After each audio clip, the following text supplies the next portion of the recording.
नमस्ते, बहुत स्वागत। भारत एक्सप्रेस देख रहे हैं आप। मैं हूं आपके साथ रोहित पोखरियाल, लेकर हाजिर हूं 5 की पड़ताल। देश के करोड़ों युवाओं के भविष्य से खिलवाड़ करने वाले पेपर लीक माफियाओं की अब खैर नहीं। सदन में भारी हंगामे और विपक्ष के कड़े विरोध के बीच पब्लिक एग्जामिनेशन संशोधन विधेयक 2026 पारित हो गया है।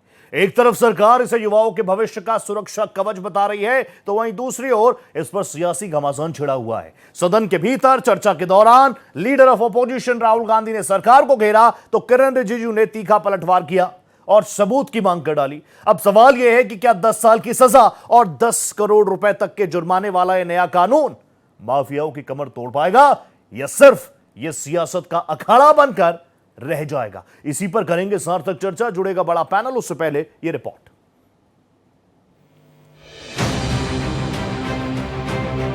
देश के करोड़ों युवाओं के भविष्य से खिलवाड़ करने वाले पेपर लीक माफियाओं की अब खैर नहीं है।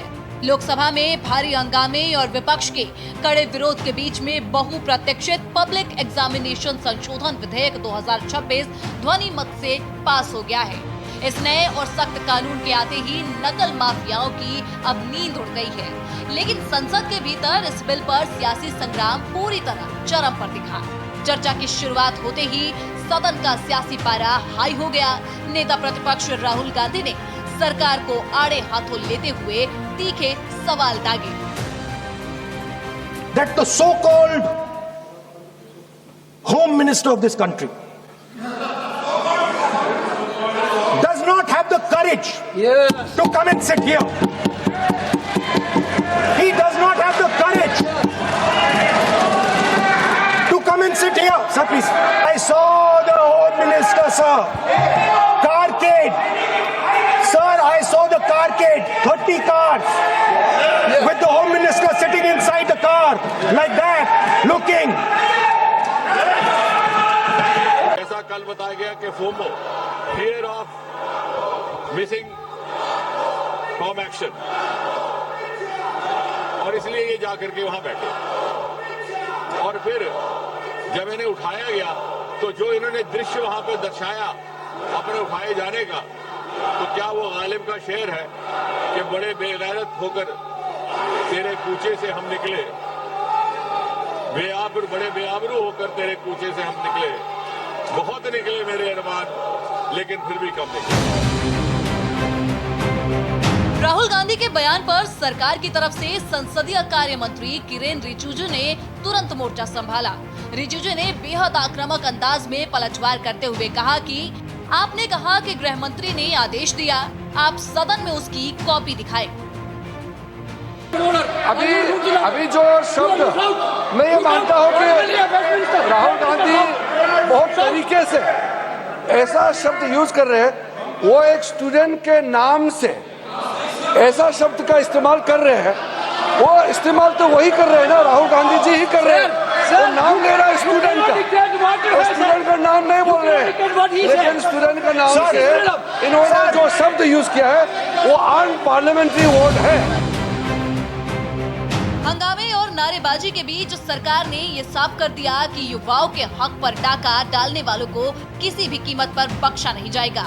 इस नए संशोधन विधेयक में देश के इतिहास की सबसे कड़ी सजा का प्रावधान किया गया है। पेपर लीक और संगठित धांधली में शामिल पाए जाने पर सीधे 5 से 10 साल तक की कठोर सजा, माफियाओं और सोची समझी साजिश के तहत पेपर लीक कराने वाले गिरोहों पर 10 करोड़ रुपए तक का भारी भरकम जुर्माना लगाया जाएगा। Bureau report, Bharat express.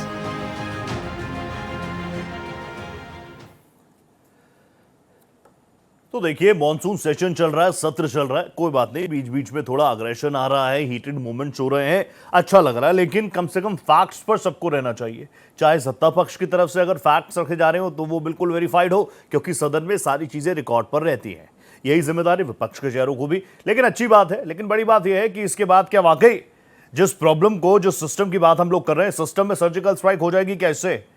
अगर 2024 में भी कानून आया और उसके बाद 2026 में उसमें बड़े संशोधन किए गए, 10 करोड़ रुपए से लेकर 10 सालों तक की कड़ी सजा, इससे डर बैठेगा क्या? और जो सिस्टम जिसको दीमक की तरह ये लोग चाट रहे हैं उसको वापस रिवाइव कैसे किया जाएगा, इसी पर एक सार्थक चर्चा की जरूरत है। मेरे साथ एक जबरदस्त पैनल जुड़ चुका है, जल्दी से मैं आपका तारुफ करा देता हूं। कुछ कानून के बारे में जो डिटेल्स हैं वो लगातार हमारी स्मार्ट जनता वैसे जान ही रही है कि 2024 के कानून में क्या था, फिर उसमें क्या खामियां नजर आई, 2026 का जो नया बिल आया उसमें क्या कुछ चीजें ऐड ऑन की गई, और यहां से आम जनता के बीच, अभिभावकों से लेकर स्टूडेंट्स के बीच में क्या वो विश्वास वापस हुआ है, जो ब्रीच ऑफ ट्रस्ट हुआ था वो खाई भर गई क्या। जबरदस्त पैनल मेरे साथ जुड़ चुका है, जल्दी से तारुफ करा रहा हूं। मेरे साथ भारतीय जनता पार्टी के तेज तर्रार प्रवक्ता अनिरुद्ध प्रताप सिंह जी जुड़ रहे हैं। अनिरुद्ध जी नमस्ते कर रहा हूं आपको, बहुत स्वागत है। मेरे साथ कांग्रेस के तेज तर्रार प्रवक्ता विक्रम लोहिया साहब जुड़ चुके हैं। विक्रम जी आपको नमस्ते है, बहुत स्वागत है आपका मेरे इस प्लेटफॉर्म पर। इसके साथ साथ जाने माने राजनीतिक विश्लेषक professor doctor Sanjay Kumar sir मुझे ज्वाइन कर रहे हैं। संजय सर नमस्ते कर रहा हूं, बहुत स्वागत कर रहा हूं आपका। लेकिन शुरुआत, इस डिबेट की शुरुआत मैं संजय जी आपके साथ कर रहा हूं। संजय सर प्लीज मुझे बता दीजिए, अब जिस तरीके से 20 तारीख से आपने मुझे परसों एक आंकड़ा दिया था, कल ही आंकड़ा दिया था आपने मुझे कि प्रोडक्टिव कितना रहा हमारा लोकसभा, हमारा अपर हाउस, लोअर हाउस, आपने आंकड़ा दिया था 5%, 6% का, जिसने मुझे सोचने पर मजबूर कर दिया। लेकिन अब मुझे बताइए, चलिए साथ में पक्ष विपक्ष आए, बैठे, लोकसभा में 2 दिन तक चर्चा हुई और आखिरकार लोकसभा में कम से कम ये पारित हो गया। आपको लग रहा है चीजें ठीक ट्रैक पर जा रही हैं? देखिए, ये संशोधित बिल है और संशोधित बिल में भी जो प्रावधान है उसको और कठोर किए गए हैं। ठीक है। उद्देश्य क्या है? उद्देश्य है कि जो आपकी प्रणाली है, परीक्षा की प्रणाली है जी, उसको पारदर्शी बनाना, सुरक्षित बनाना, तकनीकी रूप से विश्वसनीय बनाना। हाँ। उद्देश्य तो वही है ना। और इतना कानून व्यवहारिक और पारदर्शी हो जी, जिससे छात्रों का हित पर कहीं से भी कोई प्रश्न चिन्ह खड़ा नहीं। मैं मानता हूं कि बिल्कुल ये जो संशोधित बिल आया था, जब उसके फॉर्मेट्स आए थे उस समय ही लगा था कि नहीं, अब थोड़ा और सरकार सख्ती बरती है ओके, और विपक्ष का भी सहयोग इसमें मिलेगा। वाह, चूंकि लगा कि नहीं, ये बिल जो है संशोधित बिल, चूंकि बाकी चीजें तो आ ही गई थी ना, जो 2024 में जब इस बिल को लाया गया था जी, अब उसी को तो संशोधित करके लाया गया। जो अभी आपने ये बताया कि न्यूनतम जेल जो है वो 7 से 10 साल और जुर्माने की राशि 10 करोड़ जुर्माने की राशि। एक पक्ष है, ये कानूनी पक्ष है। लेकिन जो दूसरा पक्ष है, वो दूसरा पक्ष जो है, जिस तरह से कहा गया कि हम संगठित अपराध के लिए जो STF का गठन करेंगे, उसके साथ साथ 2-3 चीजें और है जिस पर कि और सरकार को गहन चर्चा करनी होगी। ठीक है, एक बिल आया संशोधित बिल, वो पास हो गया। ये क्या 25 लाख विद्यार्थी जो इस बार भी थे, क्या उनकी परीक्षा आप एक ही दिन लेंगे या उनको अलग अलग शिफ्टों में लेंगे? ठीक है। और अगर लेंगे फिर नॉर्मलाइजेशन का मामला आएगा कि नहीं आएगा, या कोई साइंटिफिक नॉर्मलाइजेशन की तैयारी करेंगे? क्योंकि पूरी इसमें 2017 के पहले होता क्या था, जहां भी जो राज्य होते थे वो अपना प्री मेडिकल टेस्ट लेते थे। 17 में एक नियम आया कि नहीं, हम एक कंबाइंड लेंगे, और उसी के तहत ये national eligibility cum national entrance test की व्यवस्था आपने की, जो नीट आपका कि नहीं, हम क्यों ना सेंट्रलाइज करके एक ही साथ लो? बिल्कुल आप एक साथ लो। लेकिन 25 लाख बच्चों का, जिसको आप कह रहे हैं कि हम अब कंप्यूटर बेस्ड एग्जाम लेंगे, क्या इसके इतने साधन आपके पास हैं? इंफ्रास्ट्रक्चर इसके लिए है? और क्या टेक्नोलॉजिकली आप इतने स्मार्ट हो गए हैं कि आप हर गतिविधि को ट्रैक कर सकते? सही है कि किसी लेवल पर अगर कोई गड़बड़ी होती है तो हम उसको ये कर लेंगे। ये तो सजा और जो जुर्माना तो तब लेंगे ना जब वो आपसे पकड़े जाएंगे, ट्रैक होंगे। अगर उसके पहले 5 करोड़ लेते थे, अब 10 करोड़ ले लीजिएगा। पहले 3 साल के जेल की सजा। बहुत जेन्युइन चीज है डॉक्टर संजय, इसलिए मैंने ओपनिंग में यही चीज चाही कि सजा कानून तब है जब पेपर लीक हो जाए। मुझे बताइए, हम टेक्निकली इतने साउंड हो गए या हो जाएंगे आने वाले वक्त में? हालांकि हम लोग बहुत पॉजिटिव हैं, ऑप्टिमिस्टिक हैं, होना चाहिए कि पेपर लीक ही ना हो, ऐसे सिस्टम को हम डेवलप कर रहे हैं। मैं वापस आ रहा हूं, विक्रम जी आपके पास आना पड़ेगा। विक्रम जी, मुझे लग रहा है कि पूरा सपोर्ट तो है ही है, सरकार की मंशा ठीक है ना। 2024 में भी साथ दिया होगा आपने तो बिल पास हुआ, 2026 में संशोधन हुआ तो जबरदस्त बातें तो रखी, लेकिन कुछ बातों को लेकर बार बार चाहे प्रियंका जी की बातें हो, राहुल जी की बातें हो, इसको लेकर सत्ता पक्ष कह रहा है कि आप फैक्ट्स के साथ बात नहीं कर रहे, और हाउस में ऐसी ही तो बात नहीं कर सकता मेरा रिस्पेक्टेड लीडर ऑफ अपोजिशन।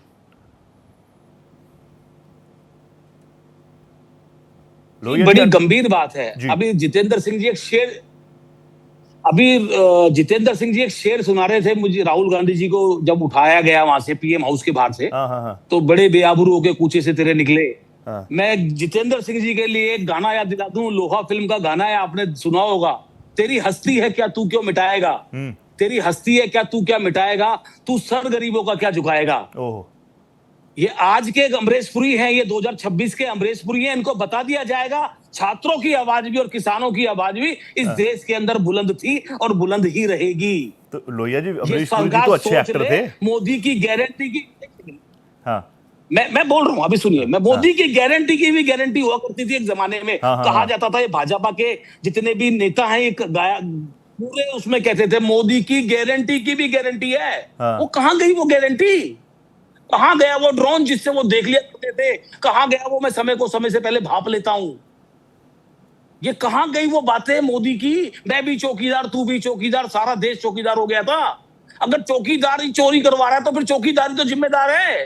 किसकी जिम्मेदारी है? चौकीदार की जिम्मेदारी है। कानून आपने 2024 में भी बनाया, नहीं रुकी।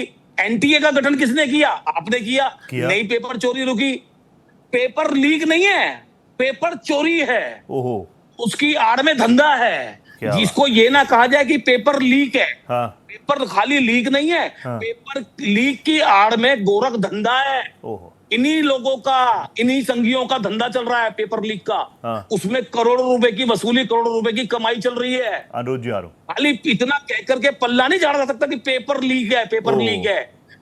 पेपर लीक के ऊपर भारतीय जनता पार्टी के नेताओं को, एनटीए को, शिक्षा मंत्रालय को, प्रधानमंत्री की गारंटी को भी जिम्मेदारी लेनी होगी। मुंह नहीं छुपा सकते, भाग नहीं सकते। नजर आ रही है लोहिया साहब, नहीं देगा मेरा नेता। मेरा नेता अकाउंटेबिलिटी नजर आ रही है। ये नया बिल आपने साथ तो दिया, आपको लग रहा है कि चीजें इससे बेहतर होंगी? मैं आपसे सर बता रहा हूँ रोहित जी, बता रहा हूँ, मेरा नेता बब्बर शेर है, डरने वाला नहीं है इनसे। इनकी आंखों में आंखें डाल के बात करेगा, इनसे जवाब लेगा, जवाब देना पड़ेगा। जवाब देइए। संसद में बैठे हो, कहीं अपने भारतीय जनता पार्टी के कार्यालय में नहीं बैठे। मेरे नेता को बुला लो, 1-to-1 डिबेट करवा लो प्रधानमंत्री की, और कच्चे उड़ा देगा। अरे राहुल गांधी नाम है, परिवर्तन की आंधी है, नाम राहुल गांधी है। आप देख लेना, बता रहा हूं, राहुल गांधी के जवाबों से बच के नहीं भाग सकते। राहुल गांधी के सवालों का जवाब तो देना पड़ेगा, बिल्कुल देना पड़ेगा। अकाउंटेबिलिटी सबकी है, सरकार की भी है, विपक्ष की भी है। लोहिया सर बहुत अग्रेसिव हो गए आज आप तो। लोहिया जी, मेरे को लग रहा है इस क्लिप से वो निकल गया, वायरल होने वाला आपकी जो बात थी, आंधी है, तूफान है, हमारे Rahul Gandhi leader of opposition है, रेस्पेक्टेड, अच्छे तरीके से बात होनी चाहिए। एक ओपनिंग ले लूं बस, फिर ये प्लेटफॉर्म आपका ही है। अनिरुद्ध जी, अब सदन में आपको कितना साथ दिया विपक्ष ने, नहीं दिया वो अलग बात है। हालांकि देखिए, लोकसभा में ध्वनि मत से पारित तो हो गया। डिबेट में विक्रम लोहिया जी भी कह रहे हैं कि सवाल तो पूछे जाएंगे, आंखों में आंखें डाल के, राहुल जी बब्बर शेर हैं, आंधी हैं, सब हैं। लेकिन अब मुझे बताइए यहां से आगे किस तरीके से हम बढ़ेंगे, और कानून जब पेपर लीक हो जाएगा तब कानून का डर आएगा, या फिर हम एक ऐसे सिस्टम की तरफ भी आगे बढ़ेंगे कि पेपर लीक ही नहीं होंगे? देखिए, मैं भी एक छोटी सी पंक्ति से शुरू करूंगा कि मोदी जी को गिराने के लिए कितने बार कि ना मोदी जी गिरे, ना उनके मोदी जी का मीनार गिरा, लेकिन मोदी जी को गिराने वाले कई बार गिरे। मतलब कहां कहां ये लोटपोट होते रहे। 7 LKM नहीं जा पाए, वो हसर खैर पाल के बैठे थे, क्योंकि उनको लगता था कि इंटाइटलमेंट है, हम ही तो जाएंगे। लेकिन कहा इनको पता है चाय वाले गरीब का बेटे को प्रधानमंत्री बना देगा ये देश, और वो निकल ही नहीं रहा वहां से, और बेचारे लोटपोट सब होते जा रहे हैं। और राहुल गांधी बब्बर शेर नहीं, राहुल गांधी वो स्टूडेंट हैं कि वो स्टूडेंट है, जब वो अपने क्लास में जाते हैं और होमवर्क करके नहीं जाते हैं तो कहते हैं पेंसिल टूट गई, आज घर में लाइट नहीं आया, आज घर में ये प्रॉब्लम हो गई, आज घर में वो प्रॉब्लम हो गई। आपको पता राहुल गांधी जी चोरी करते करते खुद अपना माइक बंद कर दिया, अरे माइक तो नहीं चल रहा है। ये राहुल गांधी की आदत। राहुल गांधी को एक्चुअल में देखिए, पूरे कांग्रेस को तो आरएसएस का फोबिया इनको, क्या नेहरू जी को भी हुआ था, आरएसएस को फोबिया इनका सब लोगों का हो गया। दूसरा चीज, राहुल गांधी ये कर क्यों रहे हैं? सरदार एक नया पटेल जी का भी नाम लीजिए, जनजी का सरदार नया पटेल टर्म जी है का ना, दो बार MIA, उन्होंने मीटिंग इन बैन किया, एक्शन। सरदार पटेल जी ने। राहुल सरदार गांधी पटेल- दिखना, अरे भाई हम तो ये सब कर रहे सरदार हैं, हम पटेल क्यों ना करें, साहब हम का भी भी कर नाम लेते लीजिए, हैं। उन्होंने दो बार फिर RSS उसके को बाद बैन आता किया। फोमो, राहुल गांधी आपको साहब पता है ना ये फोमो बात, हो मुझे गया। पता है। उससे उनका भी ये नाम है लीजिए। कि फियर ऑफ जिनको मिसिंग आप आउट, कि राहुल अपना गांधी को लग रहा अडॉप्ट किया, अच्छा नेता वो मानने लोग तो लगे। लोटपोट हो रहे, हम भी लोटपोट हो जाएं। पहली चीज ये है कि ये दोनों भाई बहन केवल झूठ बोलते हैं। 152 पेपर का आंकड़ा कहां से आया? ये हमें लगता है नेहरू जी के टाइम से, जीप घोटाले से लेके जितने पेपर लीक हुए सबको जोड़ के बैठे। 68 तो 2004 से 2014 के बीच सेंट्रल गवर्नमेंट की एग्जाम का मैं बता रहा हूं। 19 तो अकेले राजस्थान का पेपर है। इनके डिप्टी सीएम बताएं, ये भी हम नहीं, इनके डिप्टी सीएम थे सचिन पायलट जी। देखिए कानून इतना सख्त 2024 का कानून था, उसमें 54 लोग पकड़े गए थे। ये कानून और ज्यादा सख्त बनाया गया, सर्विस प्रोवाइडर को अलग किया गया, इसमें उनके लिए सख्त किया गया। इंडिविजुअल अगर कोई इन्वॉल्व है, टीचर है, उनके लिए अलग कानून इसमें और सख्ती बरती गई। उसके बाद एजेंसी को भी उसमें बनाया गया कि एजेंसी भी उत्तरदायी होगी। राज्य सरकारों में एग्जाम कहीं होगा, जान लीजिए कर्नाटक में एग्जाम होगा, तब भी आप पकड़े जाएंगे, भाग नहीं पाएंगे। ये बहाना कर करके नहीं आपका चलेगा, क्योंकि आपका कानून तो, ये कानून अब पास हो चुका, जिसमें बहाना आपका नहीं चलेगा। कर्नाटक में भी पकड़ा जाएगा। केरल में 1000 लोग बच्चों पे FIR कर दिए। और झूठ महाशय इतना बोलते हैं। संजय जी यहाँ बैठे हैं, वरिष्ठ पत्रकार हैं। 7 नवंबर 1966 पे गोली कौन चलवाता है? आप ही चलवाते हैं, क्योंकि साधु सन्यासी वहां जा रहे थे। तो गोलियों का इतिहास तो आपका बड़ा पुराना है। और रोहित भाई, हम लोग तीवा मोर्चा में थे, तिरंगा यात्रा निकाले थे, और विक्रम भाई को इतनी दिक्कत हो गई इस तिरंगा यात्रा से, पकड़ पकड़ के हम लोगों को जेल में डाल दिया था। तो इनको तिरंगा यात्रा से हो जाती, साधु सन्यासियों से उस पे गोली चलवा देते हैं। ना गोली चलाई गई, ना कुछ चलाया गया, लेकिन फिर भी एक कोई ना कोई र्यूमर फैला। ये र्यूमर पॉलिटिक्स छोड़ दीजिए, रियलिस्टिक बेस पॉलिटिक्स पे आइए। ठीक है, आपने जो गलतियां की, आपको जनता सजा दे रही है, लेकिन कम से कम रियलिस्टिक बेस पॉलिटिक्स पे आइए। मैं जवाब दे देता हूं रोहित भाई। ओके, जवाब दीजिएगा विक्रम जी, तुरंत आप ही का टर्न है अब। देखिए भाई अनिरुद्ध, आप ना जाएं छात्रों के विरुद्ध। अनिरुद्ध ना जाएं आप छात्रों के विरुद्ध, ना जाएं आप किसानों के विरुद्ध। आप अनिरुद्ध भाई ना जाएं आप किसानों के विरुद्ध, ना जाएं आप छात्रों के विरुद्ध। आपसे निवेदन है, आप देश की जनता की बात करिए। आप अगर क्या एथनॉल पेट्रोल देश हित में है, तो छात्रों को पीटना देश हित में है, किसानों को पीटना देश हित में है। अरे आप कैसी बातें कर रहे हैं? आप यहाँ बैठ करके मजबूती से बात करिए, एक वंजनदार बात करिए। आप पहले बताइए कि किसने आदेश दिया लाठीचार्ज करने का? क्यों लाठीचार्ज की गई? गृह मंत्री सदन में आके जवाब क्यों नहीं देते? अगर LOP कोई सवाल पूछ रहे हैं, नेता विपक्ष कोई सवाल पूछ रहे हैं, उसका जवाब देना मंत्री का कर्तव्य है। देश की जनता का प्रश्न होते हैं, LOP के प्रश्न देश की जनता के प्रश्न होते हैं। अगर उनका जवाब देना मंत्री का कर्तव्य है, क्यों भाग रहे हैं? अमित शाह जी जवाब नहीं दे रहे। अगर दिल्ली पुलिस को गृह मंत्रालय का आदेश नहीं था, अगर दिल्ली पुलिस को गृह मंत्रालय का आदेश नहीं था, तो लाठीचार्ज क्यों की गई? ये पूछता अब एक बात बताइए, चलिए लाठीचार्ज क्यों पानी का पानी कर देते, अगर मंत्रालय ने आदेश पानी का पानी कर देते हैं यहीं पर। हाँ रोहित भाई, करिए। पहली चीज है कि ये तो हमेशा कहते हैं ना कि हमने 50-60 साल तक देश में सत्ता चलाई। हम लोग तो खैर सेवा कर रहे हैं, तो सत्ता चलाई वाली बात करते हैं। ठीक है जी। तो जब सत्ता चलाई तो पार्लियामेंट के अंदर कोई भी चीज आप बोलेंगे तो वो प्रॉपर प्रमाण ऑथेंटिकेट करके बोलेंगे। एक चीज।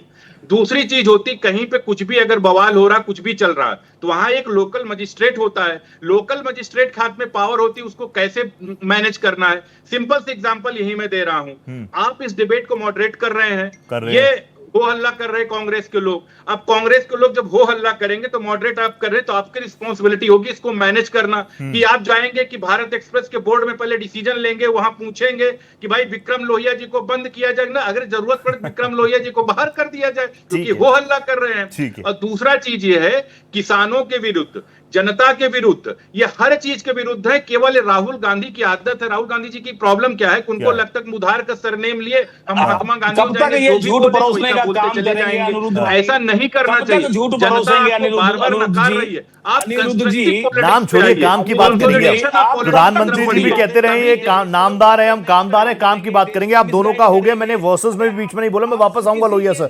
लेकिन संजय सर, आप मुझे बताइए, संजय सर, सदन में अभी जिस तरह की बातें हुई, राहुल जी ने बोला कि अमित शाह, विपक्ष की भी एक बड़ी मांग भी है कि गृह मंत्री अमित शाह जी सदन में आए और बताएं कि ये जो बर्बरता हुई है। लेकिन मैं ये जानना चाह रहा हूँ, फॉर एग्जांपल मेरे रेस्पेक्टेड लीडर ऑफ अपोजिशन कहीं रहते हैं, एक बड़ा मॉब वहां पर पहुंच जाए, वहां पर दिल्ली पुलिस और फोर्सेस का डिप्लॉयमेंट रहता है, और वो कहे नहीं जी हमको तो अंदर घुसना है, जैसे संसद मार्च करने के लिए उस पॉलिटिकल कैडर ने उन छोटे छोटे बच्चों को प्रोवोक किया, ऐसे ही लोग प्रोवोकिंग लोग जाएं, लीडर ऑफ अपोजिशन के घर के बाहर जाएं तो वहां पर पुलिस लाठीचार्ज कर दे पहले, कि क्योंकि एलओपी को भी बचाना है, safety security law and order भी रखना है, वीवीआईपी इलाका है, लुटियंस में रहते हैं, या फिर पहले अमित शाह जी से पूछे, दिल्ली पुलिस बताए, इतना इंतजार थोड़ी होता है। देखिए, छात्रों का हित जी एक पार्ट है और राजनीति करना दूसरी पार्ट।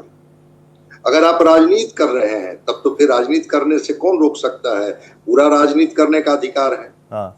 लेकिन जो प्रतिबंधित क्षेत्र है, प्रोहिबिटेड एरिया है जी, वो पक्ष के लोग रहते हों, विपक्ष के लोग रहते हों, क्या उस एरिया में जाने की इजाजत है क्या? और वो जो भी अधिकारी डिप्यूट किए जाते हैं डिप्यूटेशन पर होंगे, बिल्कुल, अगर उसके बाद वहां कोई प्रवेश कर जाता है क्या वो लाठी चार्ज नहीं करेंगे? और अगर लाठी चार्ज नहीं करेंगे, उनको बैरिकेटिंग लगा के रोकेंगे नहीं, अगर टीयर गैस नहीं छोड़ेंगे, जो भी एसओपी उनका है जी, अगर उस एसओपी का प्रयोग वो नहीं करते हैं, क्या विपक्ष उनसे सवाल नहीं पूछेगा? कैसी पुलिस है भाई, कैसी व्यवस्था है? हाँ। कि प्रोहिबिटेड एरिया में प्रोटेस्टर को जाने से वो रोक भी नहीं पाती है। सवाल आपकी एक तरफा होने चाहिए। अगर दोनों तरफ से आप ही सवाल करेंगे तो फिर तो घिर जाएंगे। एक दूसरी बात, निश्चित रूप से अमित शाह जी हों या प्रधानमंत्री जी हों, अकाउंटेबल हैं। क्या लगता है कि संसद में कोई बात होगी और वो कहाँ रहेंगे? वो तो उनको रहना ही होगा, नहीं कैसे रहेंगे? लेकिन उद्देश्य क्या है? ये जो बिल जिसके लिए आप इतना मुखर हैं, हाँ। जब वो उतने दिनों से जंतर मंतर पर छात्र बैठे हुए थे, वो सोनम वांगचुक जी बैठे हुए थे, उस समय तक तो विपक्ष ही नहीं था। हाँ।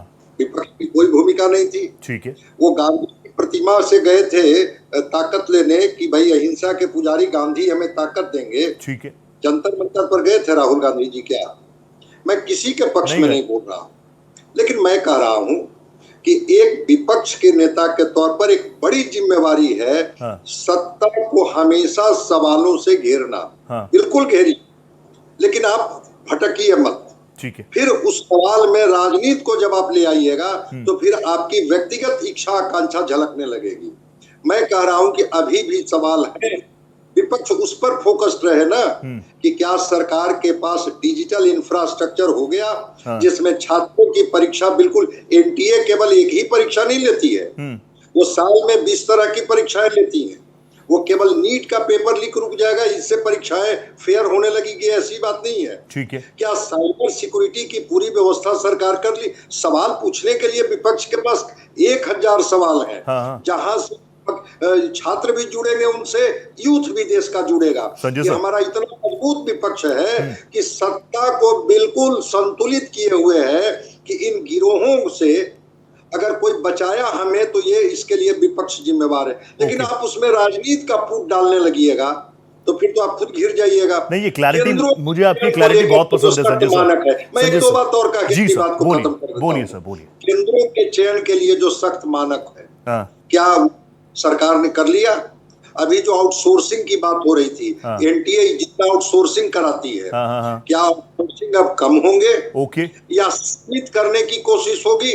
जहां जहां लूप होल है, जहां जहां से चीजें छूटती है, विपक्ष अगर छात्र और युवाओं को अपने साथ कनेक्ट करना चाहती है तो आप उनके हिस्से की बात आप कीजिए ना पार्लियामेंट में। छात्र और युवा तो संसद में जाएंगे नहीं बहस करने, वो तो सड़क पर ही रहेंगे। आप सड़क पर भी हैं, संसद में भी हैं। तो संसद में उनकी कमियां गिनाने से अच्छा जो एक सिस्टम के फेलियर पर जितना सवाल आप कर सकते हैं, उन सवालों से घेरिए ना सरकार को। संजय सर, ये क्लैरिटी मुझे आपकी बहुत पसंद है। अभी मैं संजय सर से ही बात करूं। लोहिया सर तुरंत आ रहा हूं, अनुरुद्ध भाई तुरंत आ रहा हूं। संजय सर से मुझे बात करनी है। संजय सर, ये मुद्दे उठाने चाहिए, विपक्ष को बिल्कुल उठाने चाहिए। नॉन स्टॉप चलेगा, न्यूज़ चैनल्स पर चलेगा, बढ़िया चलेगा। लेकिन हमारे रिस्पेक्टेड लीडर ऑफ अपोजिशन, बहुत रिस्पेक्ट करता हूँ, प्रियंका गांधी वाड्रा, उनकी बहुत रिस्पेक्ट करता हूँ, माननीय हैं। अब वो एक तो उन्होंने कल हाउस में कहा कि हर चीज़ में आरएसएस को इतना ज़्यादा भूमिका दे दी। फिर हमारे पद्मश्री जी हैं कामा कोटी जी, उनको लेकर प्रियंका गांधी वाड्रा ने कह दिया कि गौमूत्र एक्सपर्ट। मतलब ये मुद्दे सदन के अंदर। देखिए, जब शब्दों की कमी हो जाती है तो फिर इस तरह के शब्द आप इस्तेमाल करते हैं। भावी पीढ़ी को आप क्या मैसेज देना चाहते हैं? ये देश ऐसे शब्दों से संस्कारित हुआ है क्या? गजब है। ये देश ऐसे शब्दों से ऊर्जान्वित हुआ है। देखिए, थोड़ा सा ठीक है, हो सकता है कि सत्ता पक्ष के लोग आपको पिंच करने के लिए, आपको पेनिट्रेट करने के लिए, आपको प्रभावित करने के लिए कुछ ऐसे शब्द कहीं से इस्तेमाल करते हैं। ठीक है। तो आपने कौन सा अलग दिख गया? आपने भी तो लगा कि नहीं, हमको भी उन्हीं की भाषा में जवाब देनी चाहिए। ये भाषा देश की संसद की भाषा है, बिल्कुल नहीं, ये टोपी की भाषा है। और कोई बात अगर आप रखते हैं, देखिए मुझे कोई न बीजेपी से लेना है न मुझे कांग्रेस से लेना, तो आपसे बात कर रहा हूं। लेकिन एक देश के नागरिक होने के नाते लगता तो है कि संसद में संवादों की भी एक भाषा हो, उसकी भी एक गरिमा हो, और बिना प्रामाणिकता के अगर आप कोई बात करते हैं इन्हीं के ऊपर और उसका समर्थन में जुट जाते हैं कि चूंकि हम इतना जोर से बोलेंगे, ये बेहतरी की चीजें हैं, ये देश की लोकतांत्रिक वैल्यूज को और ज्यादा प्रगाढ़ करने वाली बातें होती हैं। मैं अनिरुद्ध जी, आप मुझे बता दीजिए, अनिरुद्ध जी के पास भी आऊंगा, मेरे साथ लोहिया साहब भी हैं। अनिरुद्ध जी, मैं इस सवाल पर तो जाऊंगा, मैं पूछूंगा पद्मश्री कामाकोटी जी के बारे में लोहिया जी से, लेकिन आप मुझे बताइए, इसी तरीके से अब संजय जी कह रहे हैं, अगर राहुल जी ने कुछ कहा तो उधर से निशिकांत दुबे, उन्होंने कह दिया अय्याश है, उन्होंने कहा मैं बुक कोट कर रहा हूं, ठीक है कोई बात नहीं, ये भी चलता होगा। फिर आपकी सांसद है कंगना रनौत जी, गटर जनरेशन। प्रधानमंत्री जी कह रहे हैं कि इंस्टाग्राम पर जाइए, जनरेशन जी से आप बात कीजिए, संवाद कीजिए, आपकी सांसद कह रही है गटर जनरेशन। देखिए रोहित जी, सबसे बड़ी चीज ये है कि मर्यादा होती। मान लिया विक्रम जी को मैं कुछ शब्द यहाँ बोल दूं या विक्रम जी हमको शब्द बोल दें, ठीक है, वो नहीं बोलना चाहिए, लेकिन एक शब्दों की मर्यादा पार्लियामेंट के अंदर है। आप बताइए, इडियट जैसा शब्द पार्लियामेंट का कोई मेंबर खुद के लिए भी नहीं बोल सकता है, और राहुल गांधी जी पार्लियामेंट के फ्लोर पे बोलते हैं। ठीक है, बाहर आके गालियां तो मोदी जी, अमित शाह जी को दबा दबा के लोग दिलवाते हैं, पार्लियामेंट के फ्लोर पे बोल। दूसरा, इन भाई बहनों की जोड़ी देखिए, मैं तो विक्रम जी से बड़ी सिंपैथी रखता हूं, क्योंकि बेचारे सीधे सज्जन आदमी है और जाके राहुल गांधी चक्कर में फंस के इनको टीवी डिबेट में उनके झूठ के लिए डिफेंड करना पड़ जाता है। ठीक, अब क्या होता है कि अब मैं एक एक चीज बता रहा हूं जी, बताइए। इन लोगों ने पार्लियामेंट होता किस लिए है? डिबेट और डिस्कोर्स के लिए होता है। मैं संजय जी की बातों से लाख बार सहमति व्यक्त करता हूं कि आप अपोजिशन के लीडर हैं, अपोजिशन के व्यक्ति हैं, आपको आना चाहिए विधेयक के अंदर क्या कमी थी, क्या अच्छाई थी, क्या होना चाहिए, क्या नहीं होना चाहिए, उस पर गंभीरता के साथ चर्चा करना चाहिए, सरकार से उस पर प्रश्न उठाना चाहिए। जब मंथन होता तो बहुत ज्यादा अमृत निकल सकता है, लेकिन इन लोगों ने क्या किया? कल श्रीमती वाड्रा ने क्या स्पीच दिया? IIT मद्रास के डायरेक्टर के ऊपर उन्होंने सिर्फ गौमूत्र के बड़ाई किया, प्रशंसा या उनके बारे में बताया, उसके लिए उनके पूरी डिग्री को उन्होंने कह दिया कि भाई क्यों तो किसी लायक नहीं है। उन्होंने उनका उपहास और मजाक उड़ाया। आप ये सोचिए कि जेनजी जो बीटेक फर्स्ट ईयर का बच्चा होगा, पीएचडी का फर्स्ट ईयर का बच्चा होगा, वहां पे जो पढ़ रहा होगा, वो देख रहा होगा कि हमारी क्या कहते हैं लीडर ऑफ अपोजिशन की जो बहन है, वायनाड से सांसद है, उन्होंने किस तरीके से IIT मद्रास के एक डायरेक्टर का उपहास उड़ाया, मजाक उड़ाया। तो जब आपके अंदर ये गंभीरता, आज गुरु पूर्णिमा है, जब आप शिक्षक का सम्मान नहीं कर सकते हैं, तो आप शिक्षा व्यवस्था के परिवर्तन की चिंतन कहां से आपके अंदर आएगा? आप वहां पे डिस्कशन करिए। दूसरा, इनका झूठ मैं पकड़ता हूं, इन्होंने कहा नीट में सरकार ने लाखों सवा एक्सप्रेस का दर्शक बहुत होशियार, चतुर और गणित में अच्छा होता है। आप ये बताइए, 22 लाख बच्चे हैं, 22 लाख बच्चे पार्टिसिपेट कर रहे हैं। एनटीए ने हर बच्चे से average general category 1700, SC/ST category से 1000 रुपए, और अगर कोई NRI कैटेगरी उससे 6500 रुपया फीस लेता। मैं तो 1700 एवरेज मान रहा हूँ। 1700 को 22 लाख से मल्टीप्लाई कर दिए, 3400 करोड़ के आसपास बना। तो 1.5 लाख करोड़ का आंकड़ा कहां से लेके आ गई राहुल गांधी, मतलब प्रियंका वाड्रा जी? आप पार्लियामेंट फ्लोर पे आके झूठ बोलते पे आप एक दूसरे से लड़िए, लेकिन मैं कह रहा हूं क्या कंगना रनौत, वो जिन स्टूडेंट्स की आप बात कर रहे हैं, जिन जेनजीज की आप बात कर रहे हैं, उनको गटर छाप कह के आप उनसे संवाद करेंगे? आप समझाते नहीं है इतना। अनिरुद्ध भाई, आप देखिए, अनिरुद्ध भाई आप इतने स्मार्ट हैं, अनिरुद्ध भाई आप इतने स्मार्ट है, इतने अच्छे शब्दों का चयन आप करते हैं, आपके सांसद आप ही लोगों को देख लें, उसी से सीख लें, क्यों ये बार बार खुद पे डेंट मारते हैं?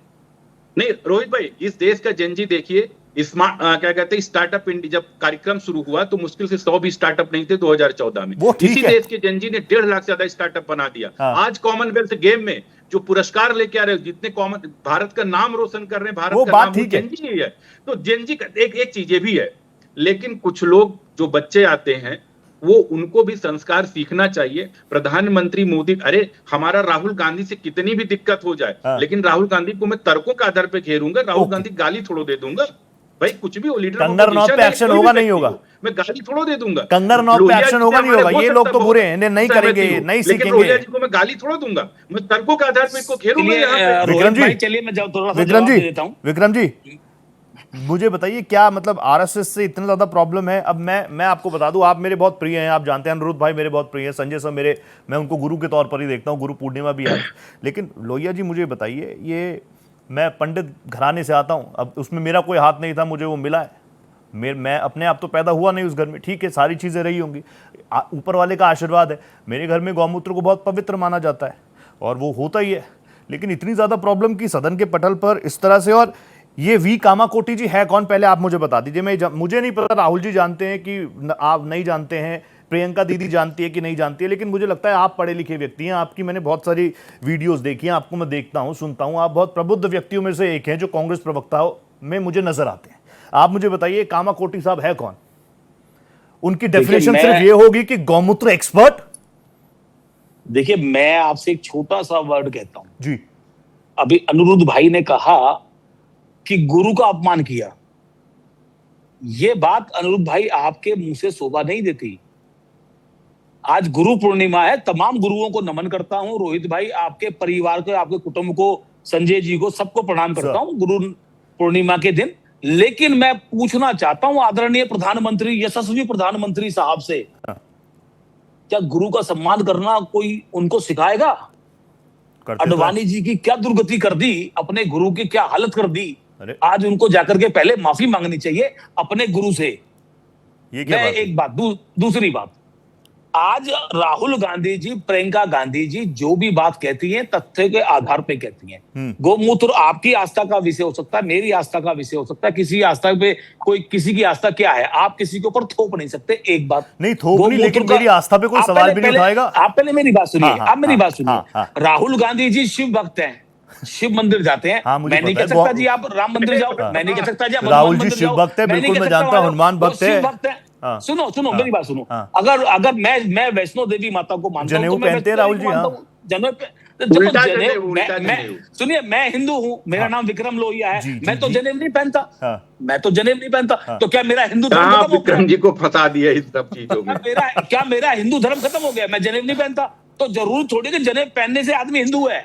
अरे दिग्विजय सिंह जैसे नेता जिन्होंने पैदल चल करके नर्मदा यात्रा की जी, मैं चैलेंज करता हूं प्रधानमंत्री नरेंद्र मोदी जी को, अमित शाह जी को करके दिखाने, चैलेंज करता हूं। दिग्विजय सिंह जी ने पैदल नर्मदा यात्रा की है, एक ने 2 बार की है, चल करके दिखा दे। मैं चैलेंज करता हूं प्रधानमंत्री मोदी जी को। रहे थे कांग्रेस को निपटाना है मध्य प्रदेश से, कितने मनौती मांगे थे वो। आप छोड़िए ना ये सब चुनाव की बातें, आपके अरे भाई मनौती मांगे थे इसीलिए निपटा दिया। आप बताइए एक सांसद जो है पार्लियामेंट की भाषा की बात, पार्लियामेंट में भाषा की, सुन लीजिए, बीच में ना बोलिए प्लीज, आपसे निवेदन बीच में ना बोलिए। और रही पार्लियामेंट में भाषा की बात, प्रधानमंत्री जी ने पूर्व प्रधानमंत्री डॉक्टर मनमोहन सिंह को कहा कि बाथरूम में रेनकोट पहन करके नहाने की कला कोई मनमोहन सिंह से सीखे, ये उनके वर्ड थे। उन्होंने रेणुका चौधरी को सुपर्णखा की हंसी, बड़ी रामायण की हंसी आज बहुत समय के बाद देखने को मिल रही है। अध्यक्ष महोदय, दूसरी बात सुन लीजिए ना, मेरी बात रोकना, मेरे को बोलना बाद में, 2 मिनट बाद बोलना। बोलिए। तीसरी बात, 50 करोड़ की गर्लफ्रेंड, प्रधानमंत्री जी की भाषा लगती है आपको किसी के लिए बोलना? 50 करोड़ की गर्लफ्रेंड, जर्सी गाय, कांग्रेस की विधवा, खून का सौदागर, ये सब बातें प्रधानमंत्री यही सारी बातें देश में, ये सब बातें प्रधानमंत्री जी को बोलनी चाहिए थी क्या?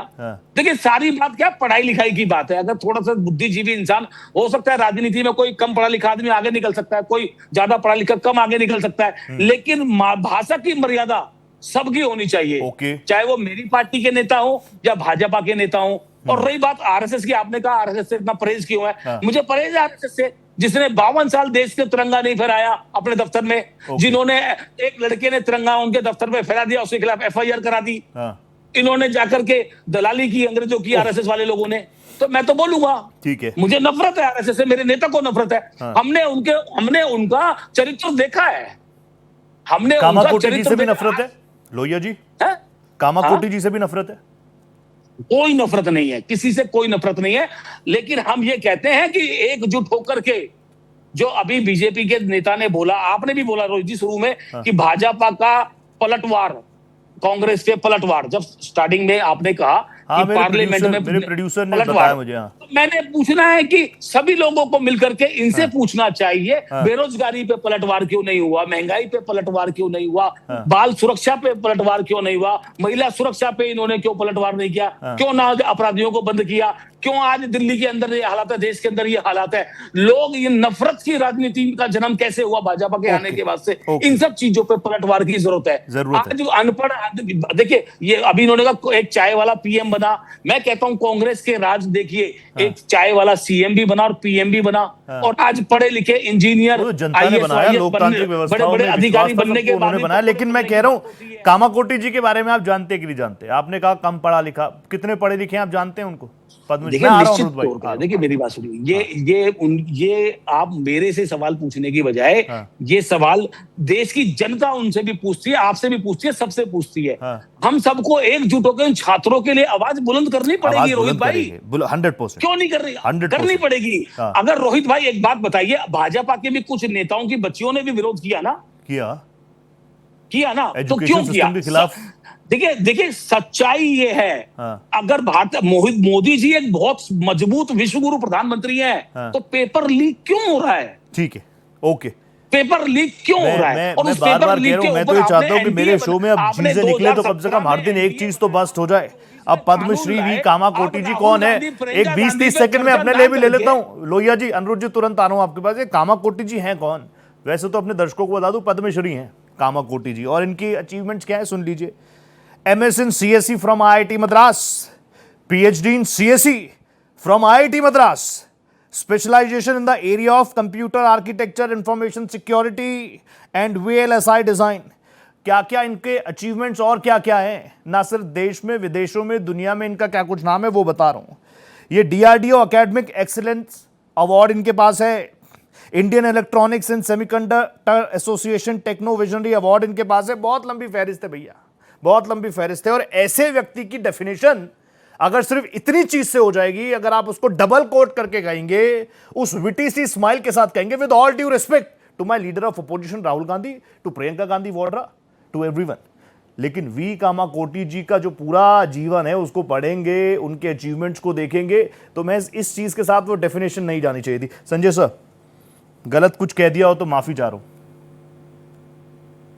नहीं, बिल्कुल आपने सही कहा, क्योंकि आप अगर कुछ, मैं तो कह रहा हूं कि अगर कोई व्यक्ति कहीं कोई बयान देते हैं, अगर गौमूत्र पर ही बात करनी है, गौमूत्र पर हम लोग बात कर लेंगे, साइंटिफिकली बात कर लेंगे, मेडिकल टर्मिनोलॉजी में बात कर लेंगे जी, सनातन के हिसाब से बात कर लेंगे। क्या ये एंटी माइक्रोबियल नहीं है? क्या ये एंटीऑक्सीडेंट नहीं है? क्या हम लोग अलग से बात कर लेंगे इस पर। लेकिन कामाकोटी जी जिनके बारे में आप कह रहे हैं, देखिए कभी कभी चीजों को सेलेक्टिव हो करके नहीं कुछ बोलनी चाहिए। सही बात है। अगर उन्होंने 6 लोगों का, 7 लोगों का एक ग्रुप बनाया कि जिसके माध्यम से हम इस कदाचार को रोकेंगे, उसमें नंदन नीलकेनी जी का नाम सबसे पहले है कि नहीं है? बिल्कुल कौन है वो बंगलोर से कांग्रेस के उम्मीदवार थे, कांग्रेस से टिकट उनको मिला था, वो चुनाव लड़े थे, ठीक है, वो चुनाव भारतीय जनता पार्टी के ये से हार गए, वो अलग बात है।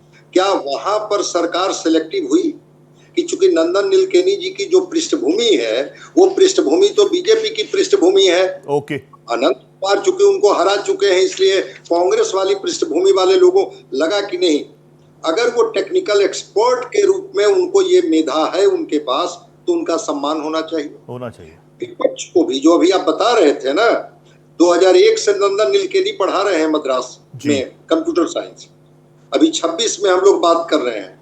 25 वर्षों तक पढ़ाने वाले शिक्षक का यही सम्मान है कि उनकी यात्रा बस गौमूत्र पर जाकर के रुक जाती है। ये देश, यहाँ पर ये योग्यता का सम्मान होगा। और व्यक्ति को आप मत आकिए, फिलॉसफी पढ़ाने जाते थे डॉक्टर राधा कृष्णन विदेशों में, उनको इस बात पर ऑक्सफोर्ड में इस बात को लेकर के आपत्ति थी कि आप अच्छे टीचर हैं, लेकिन ये पगड़ी हमें स्वीकार नहीं है। राधा कृष्णन ने कहा, अगर पगड़ी स्वीकार नहीं है तो मुझे भी यहाँ पढ़ाना स्वीकार नहीं है। मैं जब यहाँ आता हूँ तो मैं देश का प्रतिनिधि बन करके आता हूँ, पगड़ी तो मेरे साथ रहेगी। क्या चाहते हैं आप कि इस देश का शिक्षक अपने सनातन की जड़ों से कट जाए? वो मौलिक चीजों से हट जाए, इसलिए कि अब वो तो कंप्यूटर साइंस का टीचर हो गया, अब वो तो साइबर सिक्योरिटी की बात कर रहा है, अब तो उसका स्पेशलाइजेशन उसका हो गया, इसलिए अब वो मौलिकता को भूल जाए।